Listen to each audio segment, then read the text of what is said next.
Ramdam ni Emily ang malalakas na kalabog ng puso niya habang umaandar ang kahon papasok sa loob ng VIP room kung nasaan ang boss na pagre-regaluhan sa kanya.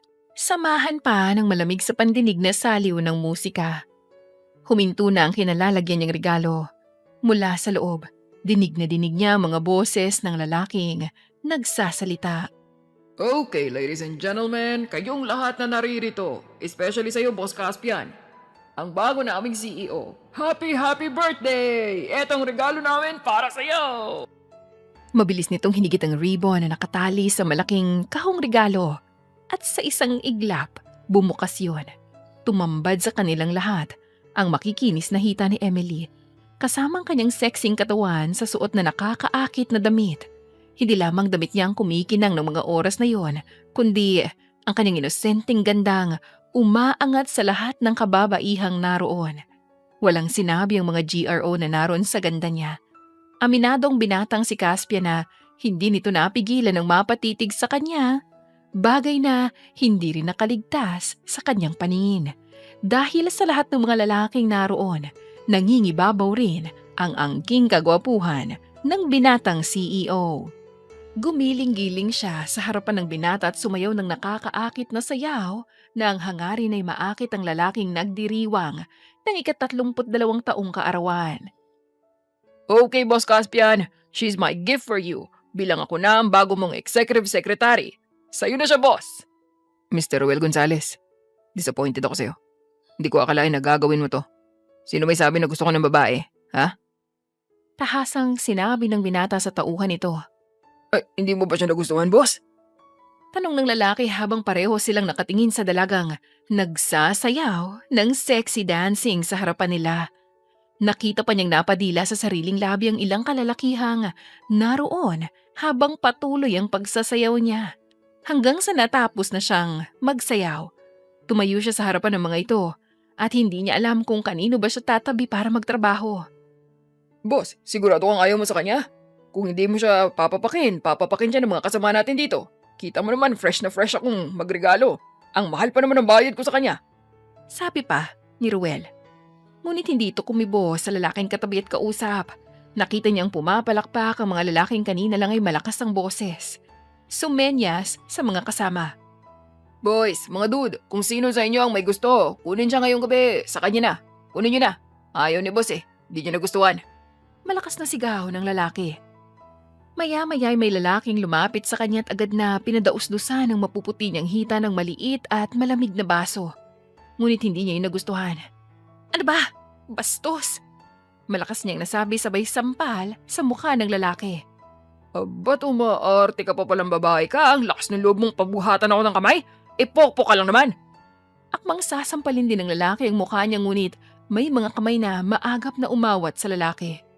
Sino may sabi na pwede mong bastusin at saktan ng babae niya sa harapan ko? Tanong ni Caspian.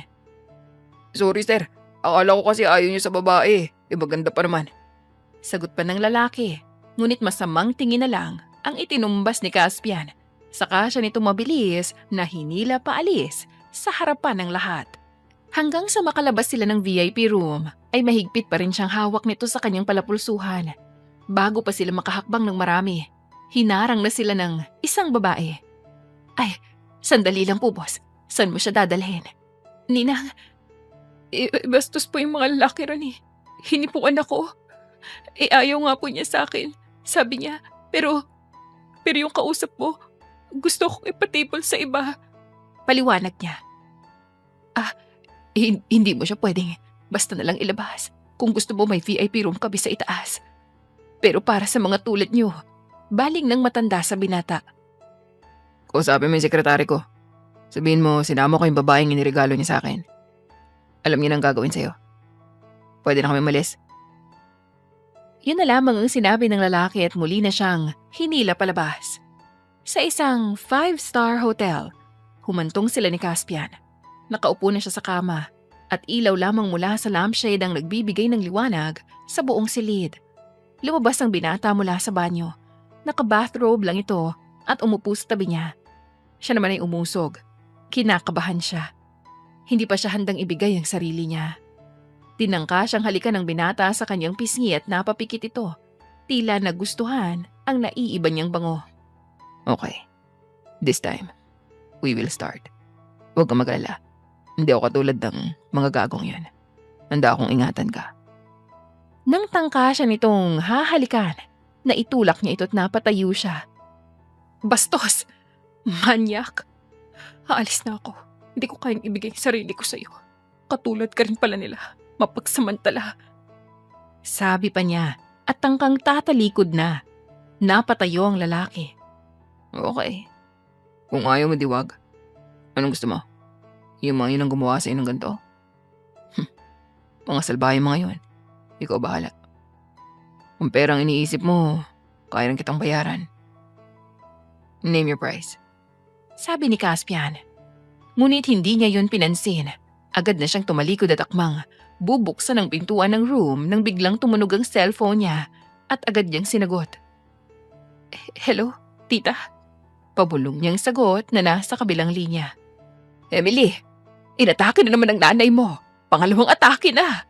Kapag raw hindi pa siya naoperahan, baka raw sa susunod. Hindi na siya mailigtas. Kailangan ng magawa ang unang procedure ng operasyon, Emily. Anong gagawin natin? Yung tatay mo, kinuha pa niya yung pera ni Ambo. Anong gagawin natin?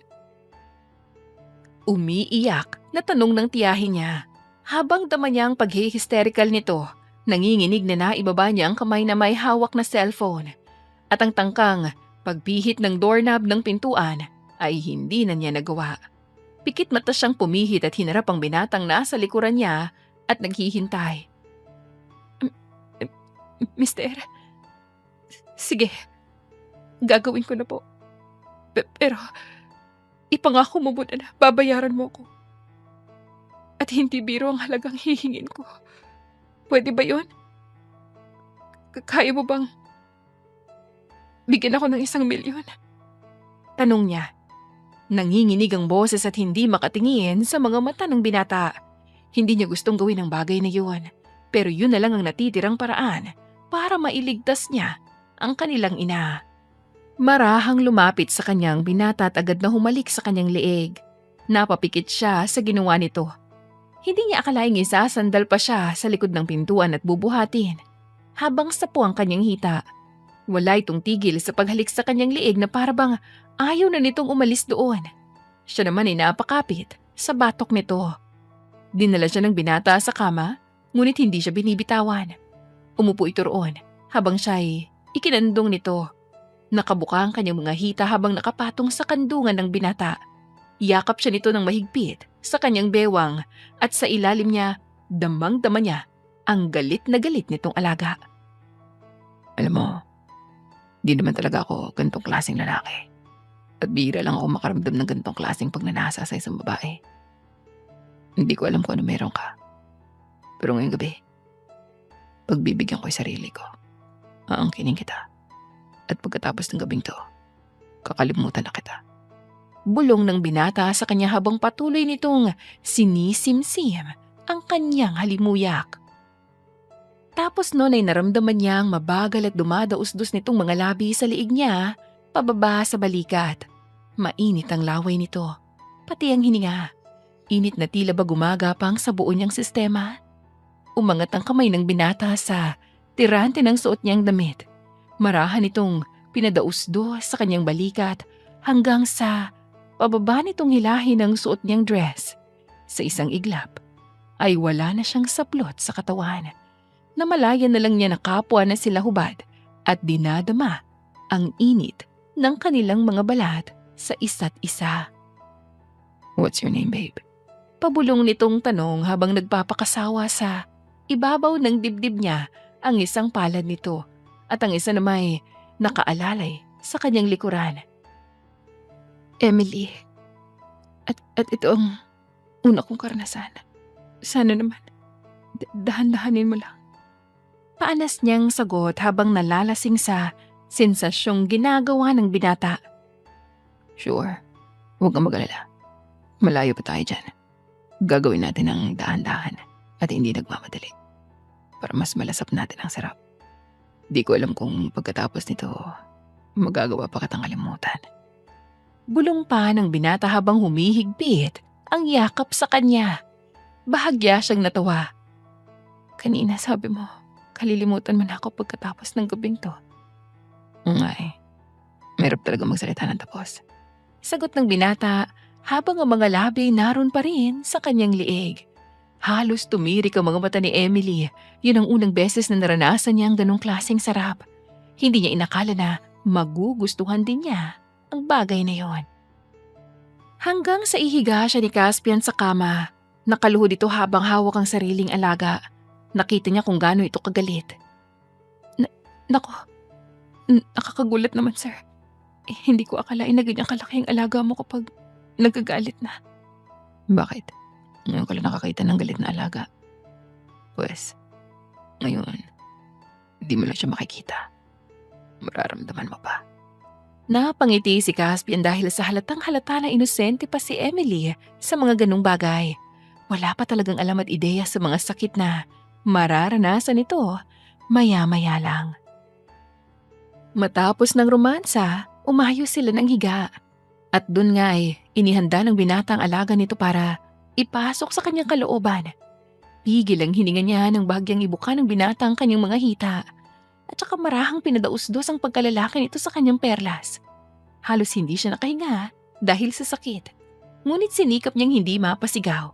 Dahil sa takot at hiya na baka mamaya'y may makarinig ng kanilang ginagawa sa loob ng hotel room na yun. Tila nauunawaan naman siya ni Caspian na labis na siyang nasasaktan. Kaya nagminor ang binata. At pansamantalang nagpreno. Nagpahinga at saka hinalikan ang kanyang mga labi. Habang umiinit ang halikang yun, sa kanya nadama na muli nitong sinisimulan ang pagmamaniobra. Hanggang sa namalaya na lang niyang wala ng sakit na dulot ng kanyang pagkawasak at unti-unti na yung napapalitan ng sarap na hindi kayang ipaliwanag. Sa puntong yon, alam niya na talaga na wala na ang hiyas niya na pinakaiingatan niya. Nakita ng binatang mga butil ng mga luha niya tagad nitong pinunasan yon gamit ang mga labi nito. At tila ba nilala sa panglasa ng kanyang luha? These tears are so sweet for me. Bulong ng binata. Tapos ay muli siyang hinagkan sa mga labi at pagkatapos ay pabagsak itong humiga sa kama. Sa tabi niya pagdakay nakatulog ng mahimbing. Lihim naman niyang ipinagpatuloy ang pagluha dahil sa isiping wala na ang kanyang pinakaiingatang pagkabirhen. Oo, hindi niya maitatangging nagustuhan niya rin ang ginawa nitong pag-angkin sa kanya. Pero hindi niya rin makakalimutan na ginawa niya lamang yun para sa ina niya na may sakit. Gusto niyang lumubog sa kanahihigaan habang muling inaalalang simula kung bakit siya nakapasok sa KTV bar na yun. Ninang Rosa, sigurado ho ba kayong hindi masama itong gagawin ko? Ano ka ba, Emily? Nag-usap na tayo, di ba? Birhen ang gusto ng kliyente ko. Mga VIP ang mga kasama niya. At ikaw ay ireregalo sa isang VIP boss nila. Kaya umayos ka. Naiinis na sagot ng ginang. Ninang Rosa naman, masama yata to Baka makulong ako o kaya may mangyaring masama sa akin. Magagalit ang inay ko pag nagkataon. Doon na lang po ko sa pabrika magtatrabaho. Maluha-luha niyang sabi. Nako, hindi ka natatanggapin pa sa pabrika ni Mr. Miguel Dizon. Sa ginawang pagnanakaw ng tatay mo ron, para ipang shabu, may mukha ka pa bang ihaharap sa kanya? O baka totoo ang mga chismis nila sa inyo ng may-ari ng pabrika? Galit na napahawak sa bewang ang babae. Naku, hindi ho yun totoo Wala po kaming relasyon. Maya-maya, nakita nilang parating na ang napakalaking kahon ng regalo na paglalagyan pala sa kanya. Oh, heto na. Ang laki ng ginastos ko para lang maipagawa to. Babayaran naman kita. At iba pang ibabayad sa'yo ng VIP boss nila kung sakaling ilabas ka niya ngayong gabi. Ho? Akala ko po ba sasayaw lang ako? Bakit ilalabas pa ako? Ay naku, Emily. Ito lang ang maitutulong ko sa inyo ng nanay mo. Kapag tumanggi ka pa, wala na tayong pagkukunan ng pera para sa operasyon. Gusto mo bang mamatay ang nanay mo sa sakit niya? Hindi po. Sa tingin mo ba, may makukuha tayong 200,000 sa legal at maayos na paraan? Wala na po ba talagang ibang paraan. Ang bata ko pa, Ninang. 19 pa lang ako. Wala nang ibang paraan. Meron nga, pero hindi mo naman kikitain ng mabilis ang 200,000 pesos ng mabilisan tulad nito. Malaki ang kontrata ko sa'yo. 50,000 ang pwede kong ibigay sa'yo sa gabing to. At kung makakausap mo yung mayaman, pwede kang humiling sa kanya ng mas malaki. Kaya kung ganun ang mangyayari, 1,000,000 ang hingin mo, kapalit ng puri mo. Isipin mo na lang ang nanay mo. Natigilan siya sa pag-alala ng mga nakaraan nang bahagyang kumilos si Caspian at biglang yumakap sa kanyang bewang ang isang braso nito. Napabaling siya sa binata at kahit na malamlam ang paligid, pinagmasdan niya ang mukha nito at marahang nailapag ang isang palad niya sa pisngi ng binata. Kung hindi ko lang kailangan yung pera, aalis na sana ako eh. Pero heto, kailangan pa kitang hintayin magising at harapin ang kahihiyan ko. Kung sana nagkakilala tayo sa ibang paraan, baka taas na upa kong tingnan ka sa mata mo. Muli siyang bumuntong hininga. Wala nang saysay. Magiging mababa na rin ang tingin mo sa akin. Isang bayarang babae. Sana hindi na tayo magkita pang muli. Agad na tumulo ang mga luha niya. Saka siya marahang bumangon para hanapin ang mga damit niya na nagkalat sa sahig. Pasado 6:00 ng umaga nang magbangon sa kama si Caspian. Pupungas-pungas pa nang mapatingin sa kanya. Nakaupo siya sa may sofa. Anong ginagawa mo dyan? Kanina ka pagising. Tanong nito. Oo sir, hinintay lang kita. Hindi ako makaalis kasi kailangan ko kasi yung bayad mo sa akin. Okay lang ba kung ibigay mo na? Tanong niya. Napatingin ito't napailing. Natawa ng bahagya. Kayo talaga mga babaeng bayaran. Sigurista, no? Di ba sabi ko kagabi, yung assistant ko nang bahala sa'yo. Sa mamasang nyo. Hindi yan ang usapan. Kailangan ko yung 1 million ngayon. Sana ibigay mo na. Nakikiusap niyang sabi. Okay. Kinuha nito ang cellphone saka lumapit sa kanya. Okay na yung phone mo. Isasend ko sa bank account mo o kaya sa e-wallet. Wala akong ganun. Wala rin akong bank account. Inaayos ko pa yung papeles ko para makakuha ng bank account eh. Nauutal niyang sagot. Really? Ikaw na yata ang pinakamahirap na taong nakilala ko.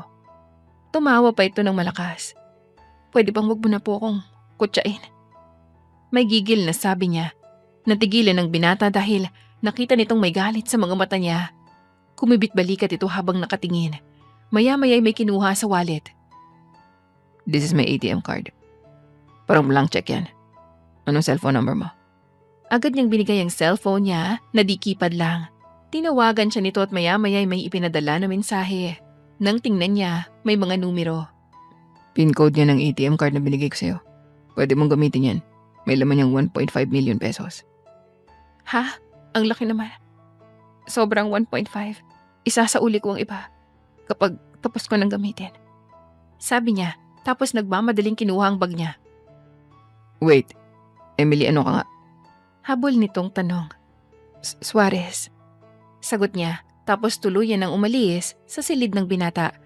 Pagkaalis niya, agad na may tinawagan ng binata at binanggit ang buong pangalan niya sa kausap nito. 1 linggo na ang lumipas. Naoperahan na rin ang nanay niya, ngunit nasa ospital pa ito. Naglalakad siya papunta sana sa kwarto ng ina nang may makasalubong siyang dati niyang kaklase sa university na pinapasukan nung nag-aaral pa siya. Emily? Masayang bati ng babae. Lourdes, kamusta ka na? Tanong rin niya sa kaibigan sa bayakap. Eto, ayos lang. Sa awa ng Diyos, nag-aaral pa rin. Alam mo naman na pareho tayo ng kalagayan. Ikaw, kamusta ka na ngayon? Hindi ka na nag-aaral? Hindi na. Pero ayos lang naman ako. Naoperahan ng nanay ko kaya kailangan ko pa rin makahanap ng mapagkukunan ng pera eh. Naghahanap ako ng trabaho. Kahit anong trabaho. Sabi niya dahil matapos ang naganap sa kanila ng lalaking nagbigay sa kanya ng pera, hindi na niya ginusto pang bumalik sa KTV bar ng ninang niya. Ay, yung mama ko. May kakilala siya naghahanap ng tagaluto't helper sa isang mansyon. Kulang raw doon ng babae. Baka gusto mo? Ibibigay ko sa iyong address. sabi ng kaibigan at agad na ibinigay sa kanyang address. Nang umalis ito, pinangakuan niyang pupuntahan ang nasabing bahay. Nang makadalaw siya sa ina, agad na niyang pinuntahan ang mansyong to. Hapon na nung makarating siya roon, isang babaeng butler ang humarap sa kanya. Marunong ka bang magluto? Yes, ma'am. Lahat po ng gawaing bahay alam ko. Magalang niyang sagot. Sige, pumasok ka na sa loob. Marami kayong aplikanteng magluluto sa kusina para matikman ni madam at siya nang magdidesisyon kung tanggap ka. Naroon din palang anak niyang lalaki kaya ingat kayo sa kilos niyo, ha? Matapos marinig ang paalala ng butler, isa-isa na silang nagpunta sa kusina at namangha siya sa laki ng kusina at sa dami ng mga ingredients na pwedeng lutuin. Mabuti na lang at magaling magluto ang nanay niya na naituro sa kanya. Naisip niyang magluto ng vegetable pancake at ilang minuto nga isa-isa nang lumabas sa mga kasambahay na dala ang kanilang sample na niluto at isa-isa ring tinitikman ng mag-ina ang mga yon. Nang siya nang lumabas, dala ang vegetable pancake, marahan niya itong inilapag sa mesa. Sa harapan ng binata at ng ginang. Nang magtaas ng tingin ng lalaki at sakto namang napatingin din siya rito, kapwa ng laki ang mga mata nila, ngunit parehong inilihim ang kanilang pagkagulat. Bakit, Caspian, anak? May problema ba sa niluto niya? Hindi mo ba gusto? Sunod-sunod na tanong ng ginang. Naku ma, hindi naman. Ang totoo, nagustuhan ko ang putahing niluto niya. Masarap, malambot at mabango. Sabi ng binata habang nakatingin sa mga mata niya at kasalukuyang ngumunguya ng pagkaing niluto niya. Natawa ang ginang. Anak, sigurado ka bang sa putahe ka nasasarapan? Sa tingin ko, may halong gulay yan. Hindi ba't ayaw na ayaw mong kumain ng gulay? Not now, mama. Kung ganito ba naman kasarap ang gulay na kakainin ko, why not? Tikman mo, ma. Binigyan pa nito ang ina sa sarili nitong plato ng pagkain na niluto niya. Nang tikman yun ng matanda, natuwa ito at nasarapan din. Tama ka. Kung ganito kasarap ang pagkakaluto ng gulay, tiyak na parating mapapakain ng anak ko ng gulay. Sige, tanggap ka na iha. At yung iba, Butler Ana, pauwiin mo na. Utos ng matanda nang tinawag ang butler. Siya'y bigyan mo ng sariling silid na matutuluyan at simula bukas, siya na ang gagawin nating tagaluto ng almusal. Pwede ba yon? Opo, ma'am. Pwedeng-pwede po. Sagot niya pa habang pinipigilan ng sarili na mapatingin sa binata. Lihim namang napangiti si Caspian. Hindi rin ito akalain na makikita siya roon. Siya naman ay nagdalawang isip ng ituloy ang pagtatrabaho sa mansyon dahil naroon pala ang CEO na nakasiping niya buong magdamag. Nakaramdam siya ng takot at pangamba ng oras na yon dahil ayaw na sana niyang magkita pa silang muli. Tsak nababastusin lamang siya nito. Aalis na sana siya nang paglabas niya ng pintuan ay marinig niya ang boses nito. Saan ka pupunta? Alis ka? Oo, aalis na ako. Hindi ko kayang magtrabaho sa mansyong to na ikaw palang magiging amo ko. Hindi tama. Mahina at puno na desperasyon itong sagot. Muli niyang inihakbang ang paapatungo sa gate. Ikaw ang bahala. Sayang naman yung 100,000 monthly na sweldo. Malaking bagay rin yun para sa nanay mo na nasa ospital. Sa kapatid mo na nag-aaral pa, sa tiyahin mo na nagtitinda sa palengke para makaraos kayo. Higit sa lahat, para sa tatay mong pabigat at lulong sa sugal at bisyo. Kaya umalis ka. Pakawalan mo yung pagkakataong kumita ng malaki. Mabait ang mama ko at bihirang may magustuhang babae. Ano malay mo, sa sobrang tuwa niya sa'yo, may isipan pang ipakasal ka sa akin. Di ba masaya yun? Naka-cross arms pa ang lalaki habang nagpapalakad-lakad sa harapan ng malaking pintuan. Agad siyang napahinto at sa ikalawang pagkakataon ay napaisip siya at naisip niyang mas okay kung malaki ang sweldo niya dahil bukod sa 1 million, marami na rin siyang mga gamot na pang-maintenance na kailangang bilhin para sa mama niya. Teka nga muna, paano mong nalaman ang lahat ng tungkol sa akin? Stalker ka ba? Galit-galitan niyang tanong. Ang totoo, ayaw niya ron dahil nahihiya siya at natatakot sa binata. Oo? Stalker? Wala akong panahon para sundan ka. Pero may mga tauhan ako na pwede kong utusan anumang oras. Napahinto siya sa narinig. Di stalker ka nga.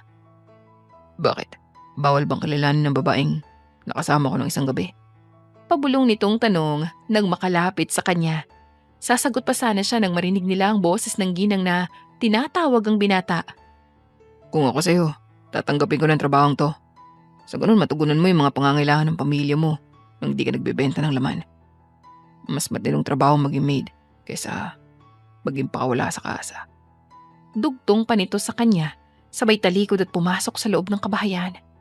Saka lang siya nakahinga ng maluwag nang makitang wala nang binata sa kanyang harapan. Okay, fine. Sabi ko na bababa ng 100% tingin sa akin ng lalaking yun. Hindi niya namalayang tumulo na ang mga luha niya dahil sa sakit na nararamdaman. Nasa bahay na siya. Nagdadalawang isip kung tutuloy ba siya sa trabahong yun. Maya-maya'y dumating ang tatay niya. Lasing na naman na tinaagaw ang pera ng kanyang kapatid. Tatay naman, pambayad ko sa school project ang mga yan. Huwag niyo naman yung kunin. Sigaw ni Ambo, ngunit malakas na sampalang inabot nito sa ama nila. Nanlaki ang mga mata niya at agad na nilapitan ng kapatid. Tay, ano ba? Wala na kayong naitutulong, nananakit pa kayo sa amin. Maawa naman kayo sa inay. Nasa ospital na nga siya. Pero kayo nakukuha niyo pang magsugal? Uminom? Wala akong pakialam sa inyong lahat. Basta ibigay mo sa akin ang pera mo. Nasaan na? Yung tirang pera na nakuha mo sa pagpuputa mo. Alam ko, nabalitaan ko rin kay Rosa. Nakinuha ka ng mayaman at dinala ka kung saan. Mabuti pa, bahaginan mo naman ako ng perang pinagbentan mo ng katawan mo. Ang sama mo. Kung magsalita ka parang hindi ako galing sa'yo. Paano mo naaatim na sabihin yan sa sarili mong anak? Ngunit malakas ring sampal ang inabot niya mula sa amang si Mang Kanor. Manahimik ka. Wala na akong pakialam sa'yo. Mula ngayon hindi na kita tinuturing na anak.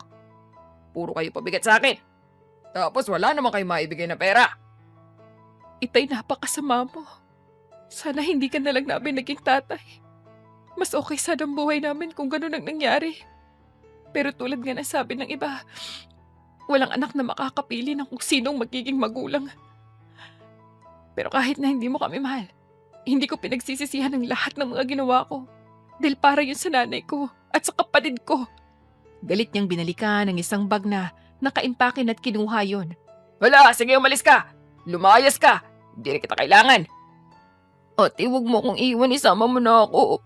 Umiiyak na sabi ni Ambo habang nakayakap sa kanyang mga hita. Ambo, makiusap ka kay Chang. Doon ka lang sa ospital hanggat hindi pa magaling si nanay. Kailangan nating magtiis. Pangako gagawa ako ng paraan para makuha kayo ni nanay, ha? Labag man sa kalooban niya, narahan niyang inalis ang kamay ng kapatid na nakakapit sa kanyang bewang at nagmamadaling umalis. Lahat ng mga kapitbahay nila'y nakatingin sa kanila at kinukutsa siya dahil sa ipinakalat ng kanyang ama na isa na siyang babaeng kasa. Gabi na nang makarating siyang muli sa mansyon na inaaplayan niya. Natuwa ang butler nang makita siya. Mabuti naman nagbalik ka. Maya-maya hapunan na. Kaya mo pa bang ipaghanda si madam ngayon? Tanong ng matandang butler. Miss Ana, lilinawin ko lang Magkano susweldohin ko monthly? Pasensya na, kailangan ko lang talagang malaman. Nahihiyang tanong niya. Nasa 100k monthly. Huwag ka mag-alala at pagdating sa sweldo hindi ka malulugi. Tagaluto ka lang talaga ni na madam.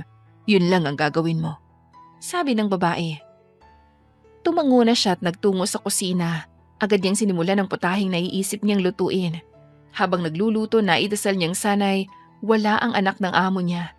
Ngunit matapos ang 1 oras, siya na rin ang naghanda ng mga niluluto niya.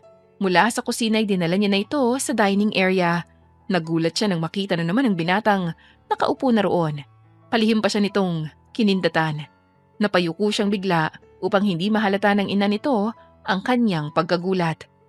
Hindi siya makapaniwala na naroon na naman ito sa harapan niya't ng aasar na tinitingnan siya. Pasimple niya itong inirapan at nagpapakaabala sa pagsisilbi sa ina nito. Ang sarap nitong luto mo, iha. Saan mo ito natutunan? Tanong ng ginang tapos ay tumingin pa sa kanya. Mama naman, napaka-ordinaryo lang naman ang lutong to. Bukod sa pagluluto, ano pang kaya mong gawin? Alam ko na. Baka magaling ka rin sumayaw? May pagka-sarcastic na tanong ng binata. Caspian, ano bang klaseng tanong yan?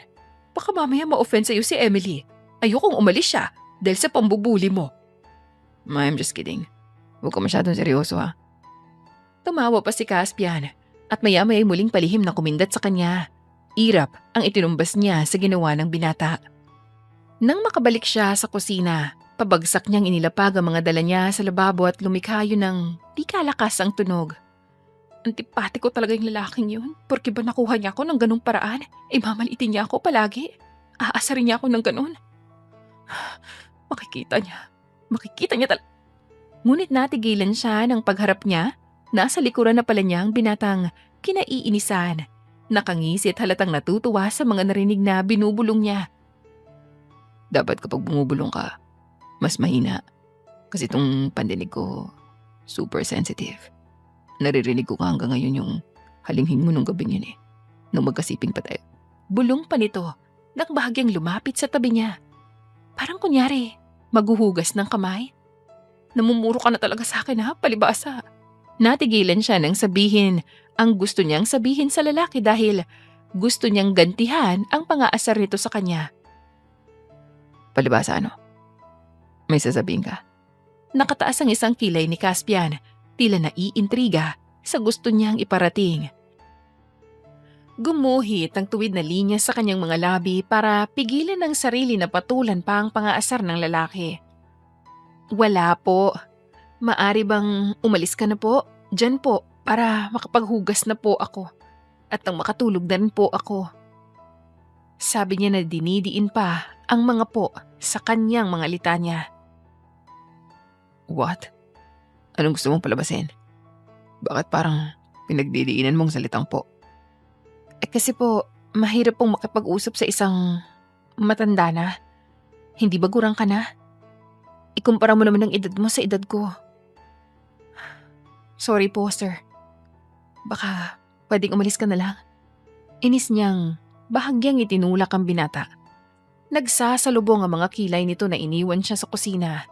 Paglabas nito ng dining area ay hindi na kumain pa.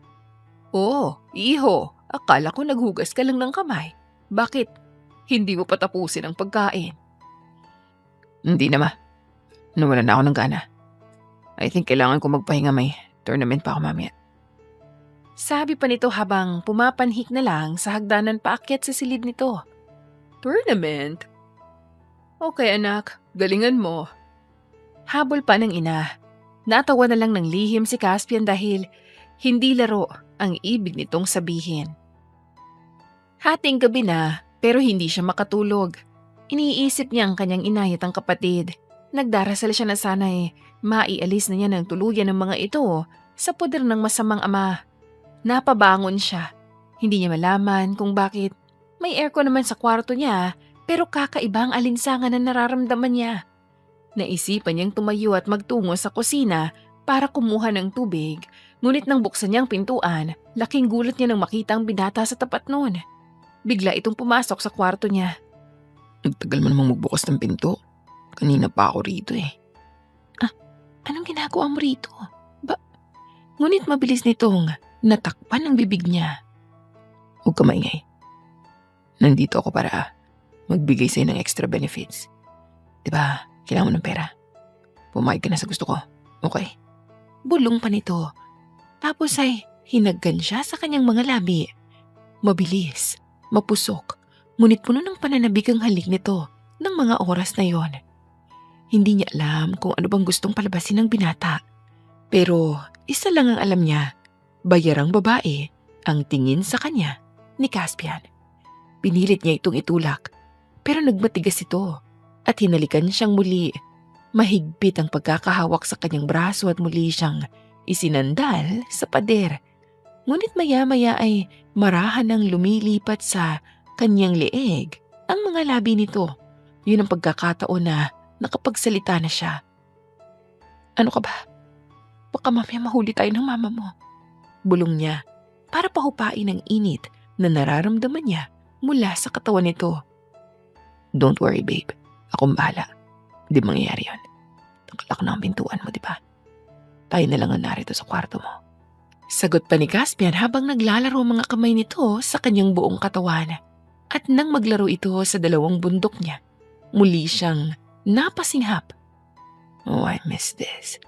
Akala ko, hindi na tayo magkikita ulit. Inaanap kita dun sa KTV bar. Palagi akong naroon. Pero wala ka na raw. Thank you kasi dito ka pa sa bahay namin nag-apply ng work. Sabi pa nito habang nilalaro ng kamay nito ang kanyang dibdib. Hinahalik-halikan yun. Napasinghap siya. Napapikit. Sa isang banda, naroon na naman ang kahinaan niya. Yung masarap na pakiramdam na aminado siyang si Caspian lang ang makapagbibigay sa kanya. Aminin man niya't sa hindi, gusto niya si Caspian. Sa lahat ng mga paraan nito sa kanya, kahit na palagi siya nitong inaasar. Tigilan mo na to, Sir Caspian. Hindi ako bayarang babae katulad ng iniisip mo. Sabi pa niya, ngunit nagulat siya nang ihiga siya ng binata sa kama at walang paalam na hubarin ang suot niyang pajama. Wag, sabi niya, ngunit tila walang naririnig si Caspian ng mga sandaling iyon, kaya hindi na niya ito napigilan. Huwag mo akong pigilan, parang awa mo na. Gusto kita, kaya sana hayaan mo na ako. Kahit magbayad pa ako sa iyo ng 1 milyon, walang problema sa akin.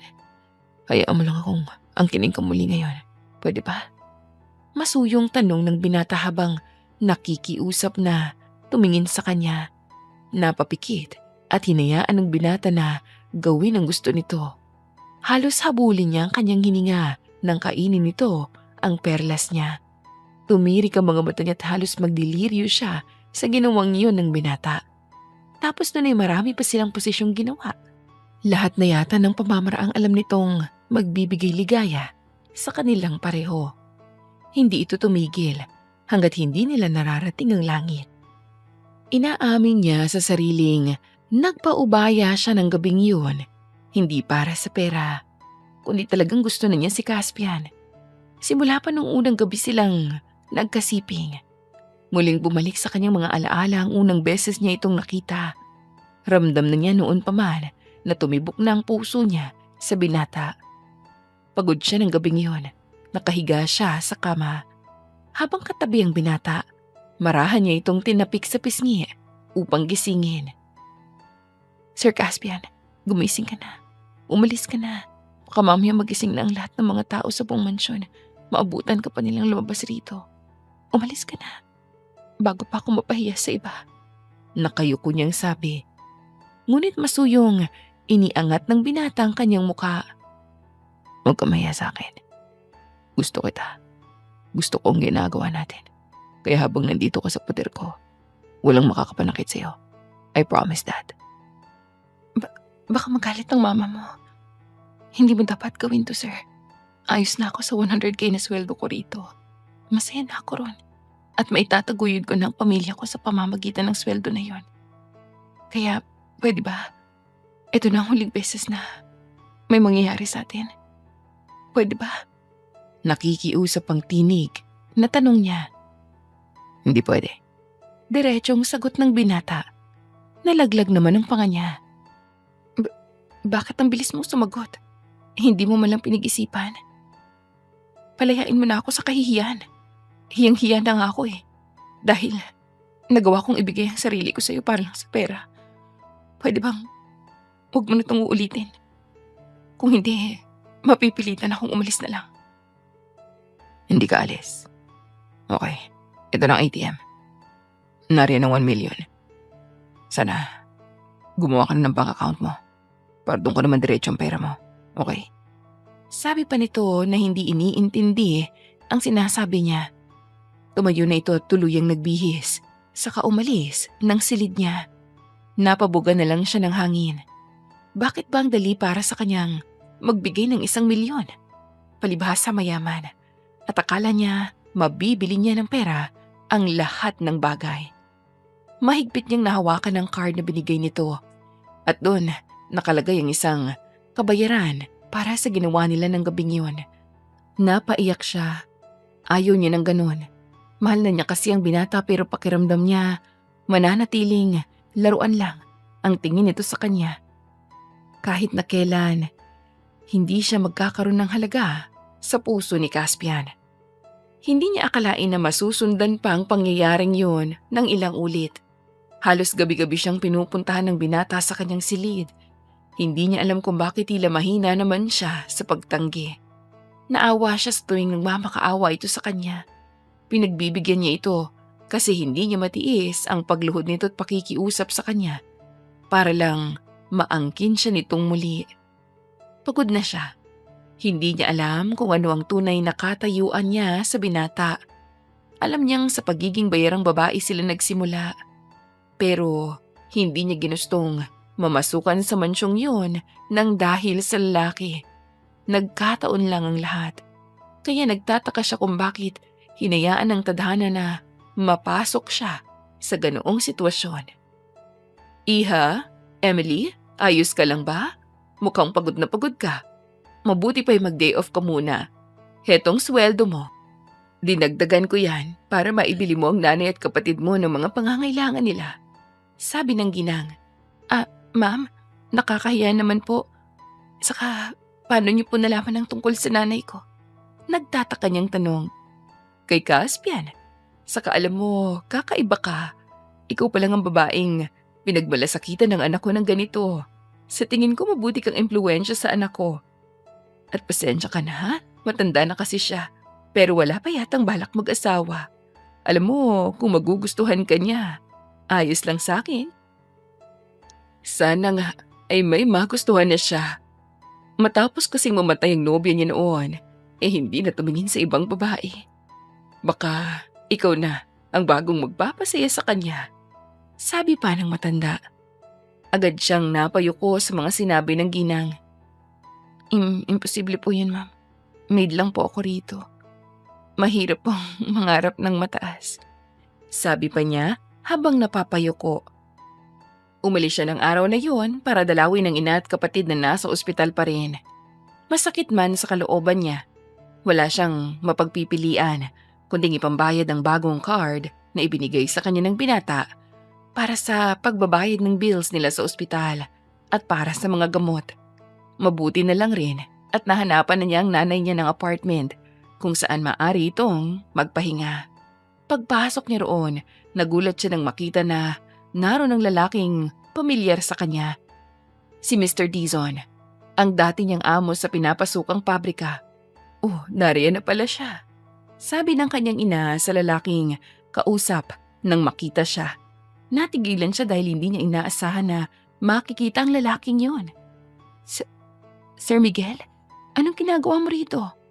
Nagugulat niyang tanong. Nabalitaan ko kasi na ospital ang nanay mo. Bakit di mo sinabi sa akin? Sana natulungan kita. Di mo sana kailangan mamasukan sa Bakit? Alam mong tungkol doon? Sinabi mo rin ba sa nanay ko? Nag-aalala niyang tanong. Wala siyang pakialam sa magiging tingin sa kanya ng binata. Ang tanging paki niya ay ang nanay niya. Ayaw niyang masaktan ito. Huwag ka mag-alala, wala ako sinabi. Hindi ko pinaalam sa kanyang lahat. Ang sa akin lang, alam mong matagal na ako nanliligaw sa'yo. Bakit di mo sinabi? Bakit mas ginusto mo pang magtrabaho doon? Para ano? Para akalain mong ipinagbibili ko ang sarili ko sa'yo. Sorry, Sir Miguel. Pero malinaw ang lahat sa atin na hindi kita gusto.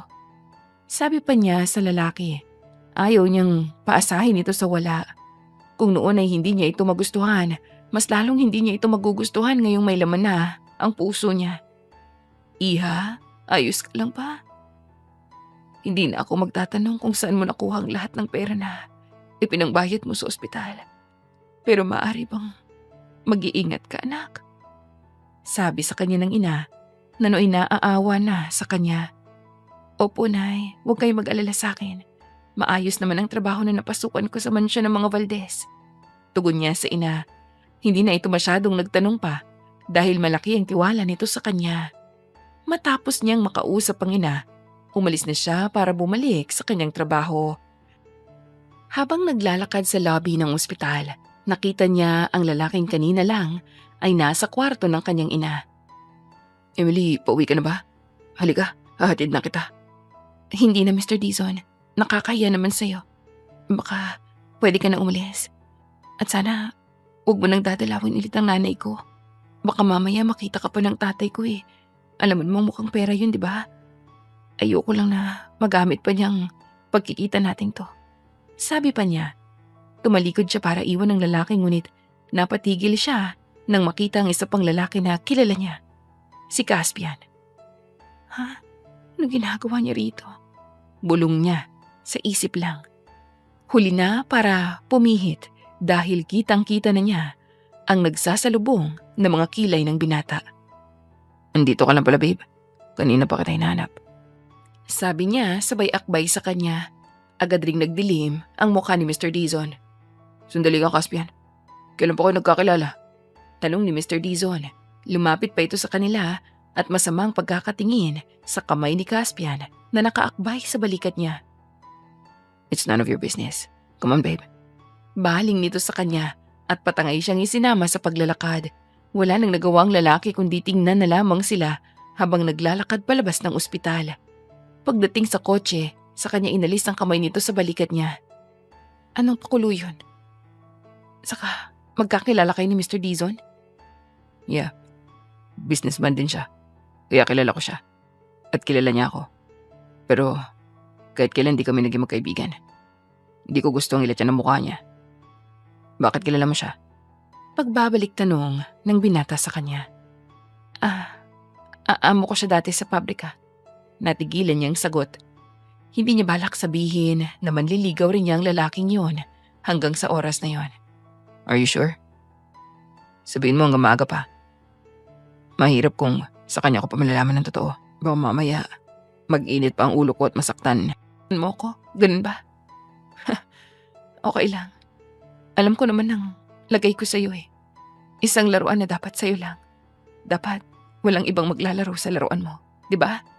Sarkastiko niyang sabi. Ano ka ba, Emily? Hindi totoo yan. Natigilan ng binata nang makitang binasa niya ang text ng lalaking kasalukuyan nilang pinag-aawayan.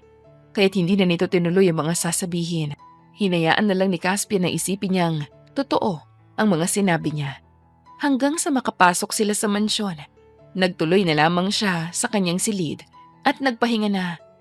Hindi pa tapos ang araw, kaya pwede pa niyang ipahinga ang natitirang oras.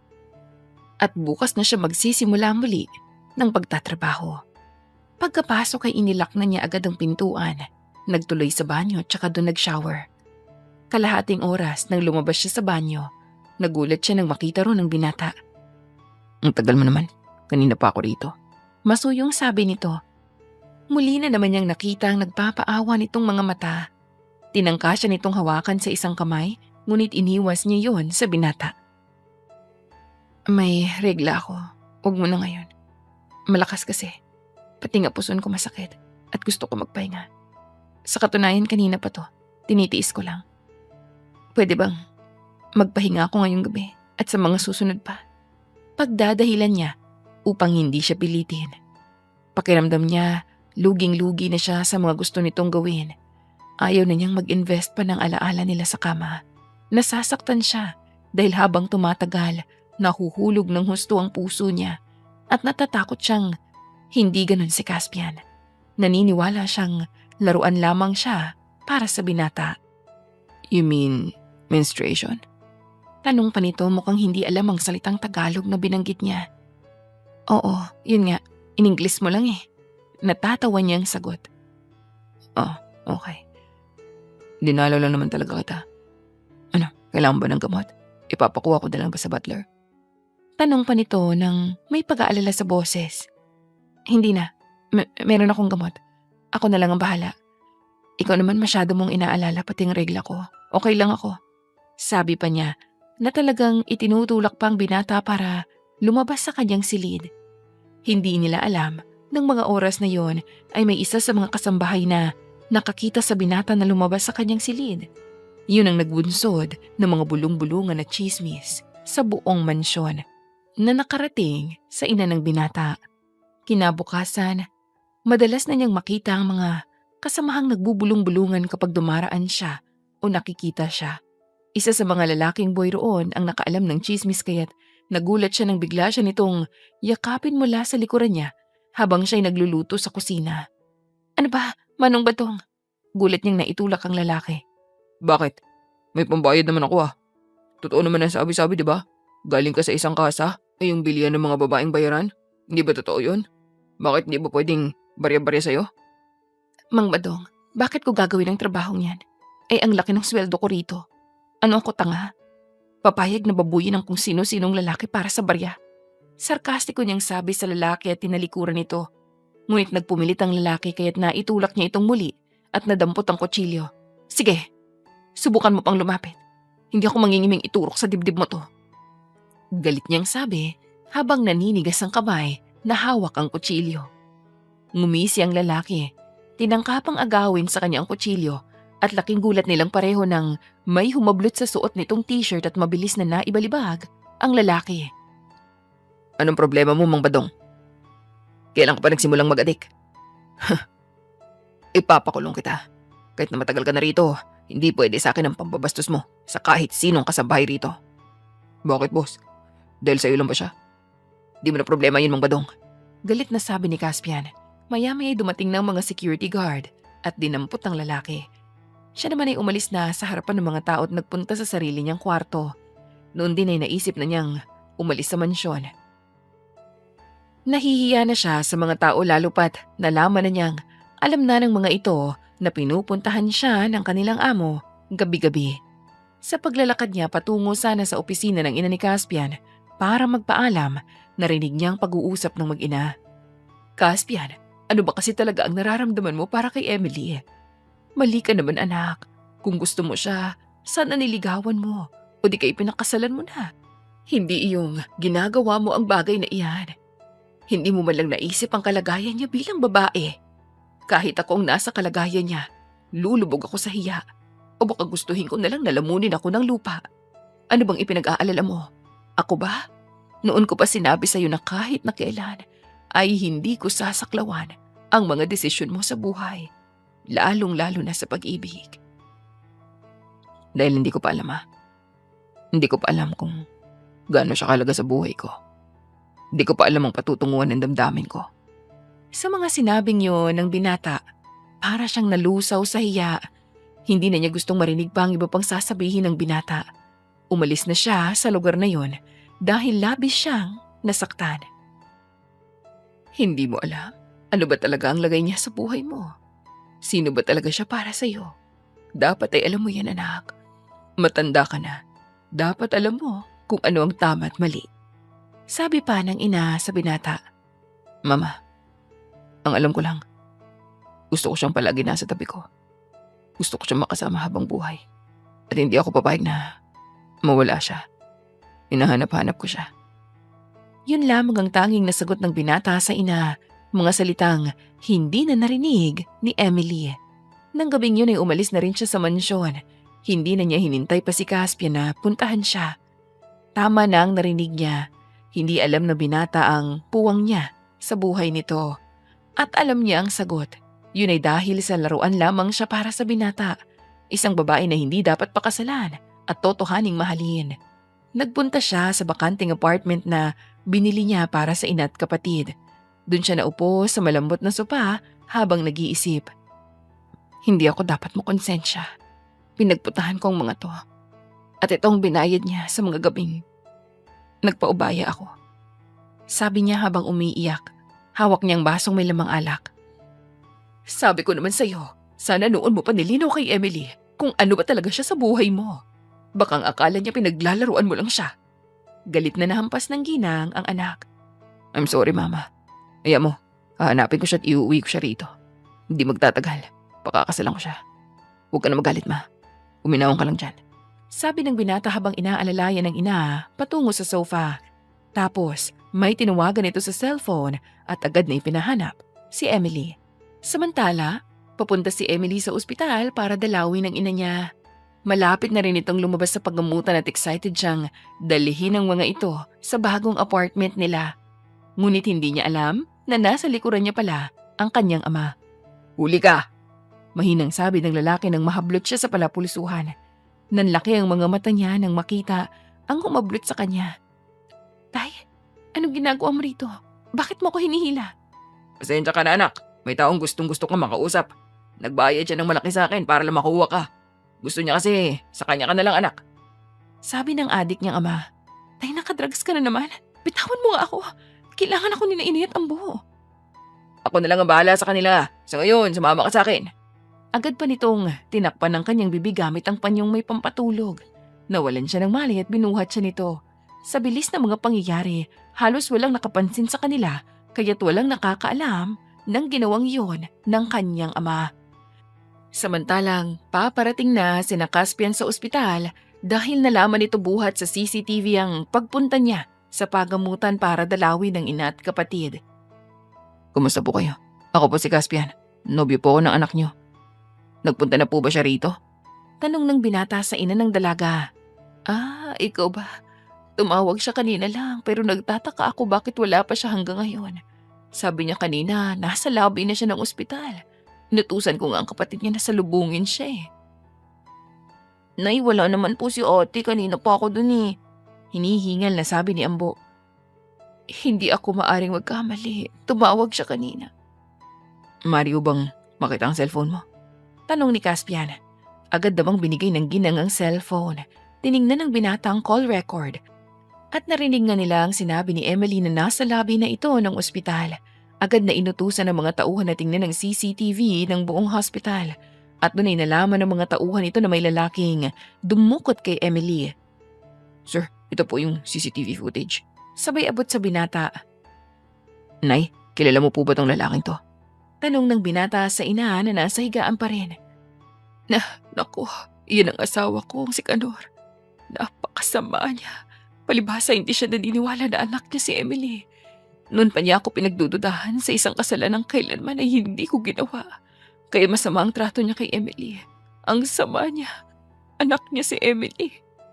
Tapos ay napaiyak ang ginang. Huwag ko kayo mag-alala. Hahanapin ko siya agad. Sabi ni Caspian at umalis na. Malawak ang impluwensya ni Caspian. Ginamit niya ang yaman niya para agad na matuntun kung saan dinala ni Mang Kanor ang anak na si Emily. Kapag may nangyari masama kay Emily, di ko mapapatawad ang sarili ko. Dapat ipinaalam ko sa kanya kung gaano siya kahalaga sa akin. Galit na sabi ni Caspian sa isipan habang nakaupo sa swivel chair. Kasalukuyan itong nagbalik sa opisina at naghihintay ng ibabalita sa kanya ng mga galamay niya. Sir, alam na po namin kung nasan dinala ni Mang Kanor. Sakay ng SUV, dinala siya sa isang rest house sa Laguna. At ang rest house po ay pagmamay-ari ni Mr. Miguel Dizon. Sabi ng tauhan. Agad na napatayo sa kinauupuan si Caspian. Ano? Walang yung Dizon na yan. Ginamit pang adik naman ni Emily para mapadukot siya. Agad na nakuyom ng binata ang mga palad. Saka agad na kinuha ang suit jacket para umalis at puntahan si Emily. Determinado itong bawiin siya sa anumang paraan. Tawagan mong NBA agent na kaibigan ko. Magpapadala ko ng maraming tao. Pati na rin ang mga tauhan natin. Papuntahin mo sa lugar na yan. Utos niya habang sumasakay sa kanyang sasakyan. At siya na mismong nagmaneho noon para mabilis na mapuntahan ang nasabing lugar. Samantalang nagising si Emily sa isang malambot na kama. Marahan siyang nagbangon at inaalam kung nasan siya dinala ng kanyang masamang ama. Agad siyang bumangon at nilapitan ang pintuan. Ngunit nang pihitin niya ang doorknob, nalaman niyang nakasara yun. Malakas niyang pinagpupukpok ang malaking pintuan. Buksan yung pintuan! May tao ba rito? Pakawalan niyo ako! Itay! Sigaw pa niya. Maya-maya'y naramdaman niyang may nagbukas ng pintuan at nanlaki ang mga mata niya nang bumungad sa kanyang isang lalaki. Ikaw? Sir Miguel? Ako nga. Nagmamatigas ka pa kasi. Pakipot ka pa. Pera lang din naman palang magiging katapat mo. Di ba binenta mo ang katawan mo kay Mr. Valdez? Ano mo meron sa kanya na wala sa akin? Wala ka nang pakialam doon. Buhay ko to. Katawan ko to kaya ibibigay ko to sa lalaking maiibigan ko. Hindi yun dahil sa pera lang. Sigaw niya. Kaya malakas na sampal ang inaabot niya mula sa lalaki. Agad nitong pinisil ang pisngi niya. Ikaw na babae ka. Pinag-iinit mong ulo ko. Wala kang magagawa ngayon. Nandito ka na sa rest house ko. Walang sino man ang nakakaalam. Pera lang naman ang katapat mo. Bakit? Ilang milyon bang naibigay sa'yo? Kaya ko rin namang tapatan yun ha. Kaya kitang bigyan. Kahit na ilang milyon pa. Pues huli ka na. Hindi ka ba nahihiya o nandidiri sa akin? Tira-tira na lang ako. Ano pa bang makukuha mo sa akin ha? Wala na. Sabi pa niya habang matapang na nakatingin sa mga mata ng lalaki. Yung mga matatapang mo mga mata, yan ang nagustuhan ko sa'yo. Gusto ko sa babae palaban. Kaya hindi ako matatahimik hanggat di ko nakukuha ang babaeng gusto ko. Di ako makakapayag na may isang babae na kahit na kailan ay hindi ko mapapaamo. Akong magpapaamo sa'yo. Tinulak siya nito sa kama, kahit napasiksik siya sa headboard noon, habang nakaramdam siya ng takot dahil nagsisimulang magtanggal ng suot na pangitaas ang lalaki, habang mahalay na nakatingin sa kanya. Bumaba pa ang paningin nito sa makinis niyang hita, pataas sa kanyang pagkababae na kahit na may damit pa, para siyang nakahubad sa paningin nito. Hindi ako nagkamali na iwasan ka nun pa man. Nararamdaman ko masamang espiritu mo. Daig mo pa ngayon ng isang demonyo. Sigaw niya, naghahanap ng bagay na maaari niyang magamit para maipagtanggol ang kanyang sarili. Pilit niyang pinapakalma ang puso at isipan upang makagawa ng paraan. Lalaban siya at hindi siya papayag na mahalay siya nito. Nang magsimulang lumapit sa kama ang lalaki at dambahin siya, agad siyang hinalik-halikan nito sa liig. Habang abala ito, pilit niyang inaabot ang plorera na nakapatong sa nightstand table at nang mahawakan yun, ay ubod ng lakas niyang inihampas yun sa ulo ng lalaki. Panandali ang nasaktan si Miguel, kaya agad siyang nakabangon at binuksan niya ang pintuan, saka tumakbo palabas ng kwartong yun. Hindi na niya iniisip kung ano ang maaaring gawin ito sa kanya sakaling mahuli siya nito. Pero isa lang ang sigurado niya, hindi niya hahayaang mapagsamantalahan siya nito. Nakalabas siya ng bahay hanggang sa bakuran, ngunit laking gulat niya nang humarang sa kanyang harapan ang sarili niyang ama. Saan ka pupunta, Emily? Huwag mo na subukang tumakas. Magpaubaya ka na lang kay Mr. Dizon. Nangako siyang tutulungan ang buong pamilya natin at makakaalis na tayo sa mahirap na buhay. Walang ibang nagpapahirap sa buhay namin ni nanay kundi ikaw. Bakit mo ko ginaganito, tay? Anak mo ako!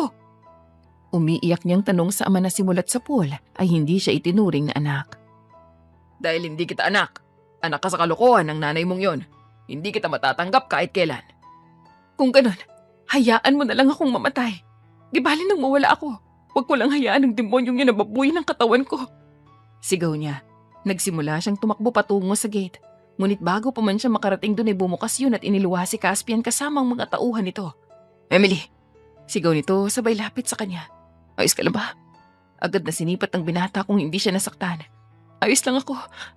Mabuti nakarating ka at nalaman yung nandito ako. Oo, may mga kasama ako mga pulis. Agad na pumasok ang mga pulis sa loob ng bahay. Doon ay nakita nilang lalaking tumatakbo para hanapin siya. Emily, di ka makakataka sa akin. Sigaw ng lalaki, ngunit agad na itong dinampot ng mga pulis kasama ng binata. Nang hawak na sila ng mga pulis, agad na kumuha ng strand ng buhok si Caspian sa ulo ng kanyang ama. Ito ang magiging katibayan kung anak mo nga si Emily o hindi. Katulad ng ibinibintang mo sa asawa mo. Nasabi na sa akin ni Nanay Ellen kung bakit ganun na lang ang pagmamaltrato mo kay Emily. Iniisip mong hindi mo siya anak. Ipapa-DNA test ko kayo. Paano mo kaya haharapin ang konsensya mo kapag nalaman mong anak mo talaga si Emily? Pero ipinapahamak mo siya. Kasama mong pagdudusahan yan sa kulungan.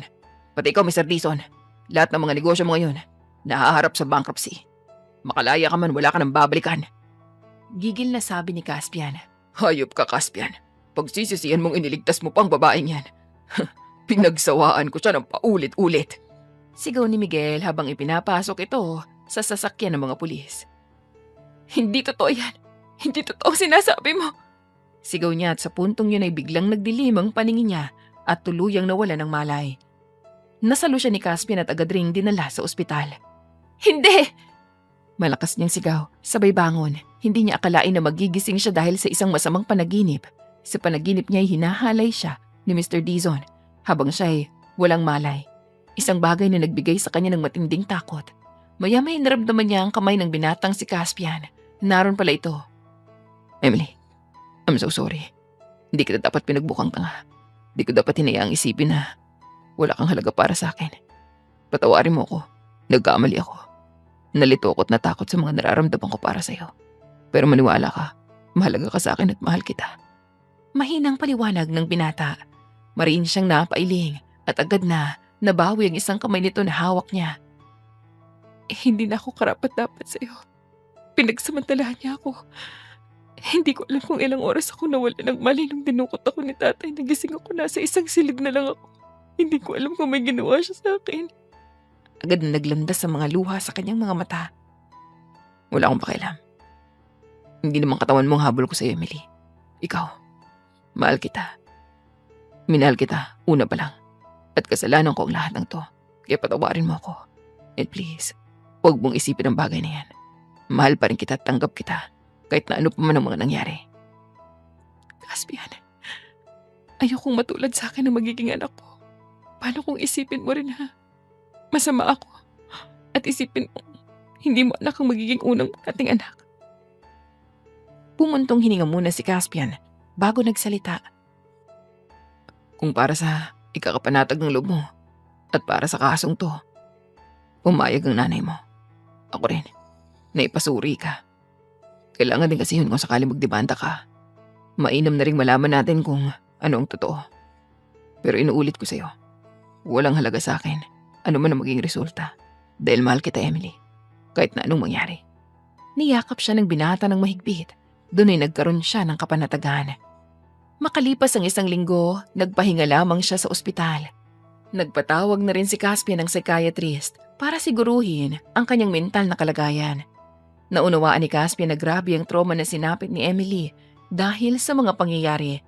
Matapos siyang matingnan ng manggagamot, sumunod namang pumasok sa kanyang kwarto ang doktor na may dala ng test result niya para malaman kung talaga bang may ginawang masama sa kanya si Miguel. Ipinaliwanag sa kanila ang nasa mga papel. Wala kang dapat ipag-alala, Miss Emily. Negative ang test result mo. Wala kaming nakitang similya ng lalaki sa iyong pagkababae ng gabing dinala ka rito. Pero ganun pa man, malaki pa rin ang laban mo kung magsasampa ka ng kaso. Paliwanag ng doktora. Nakita mo na. Tinakot ka lang ng lalaking yan. Iya mo, gagawin kong lahat para mabulok siya sa kulungan. Sila ng tatay mo. Sabi pa ni Caspian habang yakap siya nito. Salamat, Caspian. Napangiti niyang naihilig ang kanyang ulo sa balikat nito. O paano, di kasala na? Biglang tanong ng ina ng binata na nooy kararating lamang. Kasunod nito ang kanyang ina at kapatid.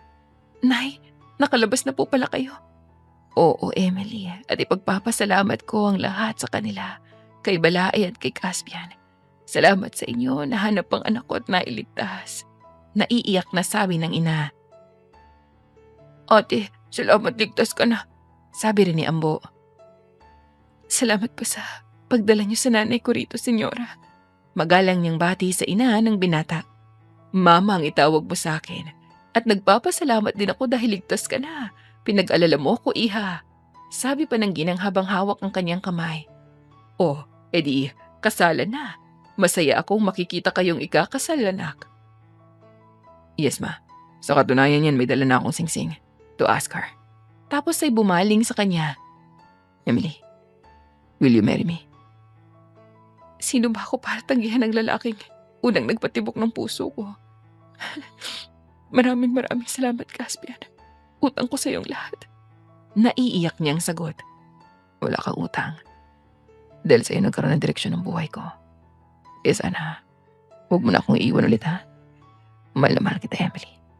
Tapos ay hinagkan siya nito sa kanyang mga labi at naging masaya ang kanilang mga ina sa nakita. 1 buwan bago sila'y kasal, ay dinalaw niya at ng kanyang ina si Mang Kanor sa kulungan, dala ang kanyang DNA test na pinagawa ni Caspian upang ipaalam sa lalaking ito na walang anumang kasalanang ginawa sa ama niya. Hayan ang DNA test result. Katibayan niya na anak mo si Emily. At kahit kailan, hindi kita pinagtaksilan sa lalaking matagal mo nang ibinibintang sa akin. Sana naman, Kanor, habang nariyan ka sa kulungan, sana matutunan mong pagsisihan ang mga kasalanan mo sa anak mo. Sana mapatawad ka ni Emily. Sabi pa ni Aling Elena sa asawa nito. Hindi siya sumama sa loob para makita ang ama dahil hindi pa siya handang makita ito at patawarin sa kabila ng katotohanang ito ang tunay niyang ama. Balang araw, tay, mapapatawad din kita. Hindi ko sinasara ang puso ko para sa iyo. Nasabi na lamang ni Emily sa usapan. Dumating ang araw ng kanilang kasal at sa harapan ng altar ay nagsumpaan sila na mamahalin nila ang isa't isa. Naging masaya ang lahat ng nakasaksi ng kasalang yun at hinihiling ng lahat na mabuhay sila ng masaya at puno ng ligaya. Babe, halika na nga rito. Gusto kong Gawin na natin ulit yung mga dapat nating gawin. Gusto ni mama ng apoy. Agad-agad daw. Masayang sabi ni Caspian, sabay hila sa kanya pahiga sa kama. At muli nga nilang pinagsaluhan ng isang buong magdamag ng masaya at buong pagmamahal. Makalipas ang 1 taong pagsasama, nabuntis siya at nakapanganak ng sanggol na lalaki. Buong puso niyang ipinagpasalamat sa may kapal na kahit naging magulot pa sa limuot ang kanyang kabataan, natitiyak niyang hindi iyon daranasin pa ng kanilang mga magiging anak. Sadyang puno ng pagsubok ang buhay. Tulad ng taong sumusuong sa napakaraming problema, ngunit naging matapang na harapin yon. Ang taong may mabuting puso, kumapit man sa patalim, naliligtas pa rin dahil nakikita ng may kapal ang kanyang mabubuting mga hangarin. Dear listeners, dito na po nagwawakas ang isa na namang napakagandang kwento ng pag-ibig ni Emily at ni Caspian. At quick shoutout na rin sa ilan sa ating mga avid listeners. Happy listening to Mom Shi Julie from Australia, Mildred Pasigna from Saudi, Joanne Castillo from Laguna, Marijin Santos from Bahrain, Annalisa Bulzon from Malaysia, Glenda Calizar from Korea, Sierra Ann from Korea, Emmy Paday from Malaysia, Ayesa Urban from Hong Kong, Arlene Alcalde from Jeddah. Happy listening din kay Vincent Ann Jacinto, Maria Vilma Maalio, JV Amparado, Juvie Villagracia, and of course to our solid supporters Feli Dohali, Edin Carillo, Richel Sonyo, Gloria Escobar, Nora Cabalse, Feby Sandab, Agnes Embalsado, Hortensia Danao, Judith Roma, Dinalyn Delfinado, Jella Anino, and Mary Toring. Muli po maraming salamat sa patuloy na pagtangkilik at pagsuporta sa mga kwento ng Dear Celine. At naway makasama ko kayong muli sa mas marami pang kwento.